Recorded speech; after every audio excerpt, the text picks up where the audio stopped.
نے آپ کو حدیث سنائی تھی، اللہ اللہ فی اصحابی لا تتخذوهم من بعدی غرضا فمن احبهم فبحبی احبهم ومن ابغضهم فببغضی ابغضهم۔ دیکھو اللہ سے ڈرو میرے اصحاب کے بارے میں، یعنی ان پر تنقید کرنا، سب و شتم کرنا، ان کی برائی بیان کرنا، اس سے بچو۔ اور اس کے بعد فرمایا کہ جو ان سے محبت کرتا ہے وہ میری محبت کی وجہ سے کرتا ہے، کیونکہ وہ کون ہے؟ صحابی۔ کس کا صحابی؟ محمد کا صلی اللہ علیہ وسلم۔ تو وہ تو نسبت محمدی کے ساتھ صحابی بنا ہے نا، تو میری محبت ہے تو اس کی بھی ہوگی۔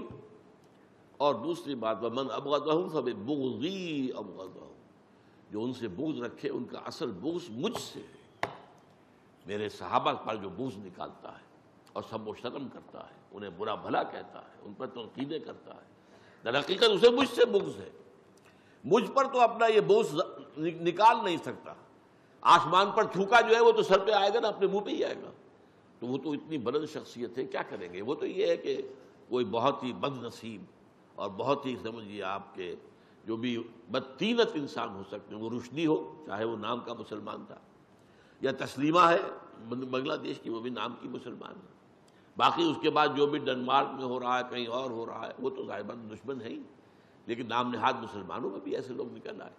لیکن یہ ہے کہ بہرحال عام طور پر جو ہے لوگ حضور کے اوپر حملہ نہیں کرتے، بلکہ حملہ آپ کے صحابہ پر کرتے ہیں، لیکن اس حملے کی زد میں کون آتے ہیں؟ حضور آتے ہیں، کیونکہ درخت اپنے پھل سے پہچانا جاتا ہے۔ پھل کڑوا ہے تو آپ کہیں گے کہ یہ درخت جو ہے اس کا آم اچھا نہیں ہے، تو وہ تو درخت کے اوپر بات گئی نا۔ اگر اچھا ہے تو وہ درخت گویا کہ اچھا پھل دینے والا ہے۔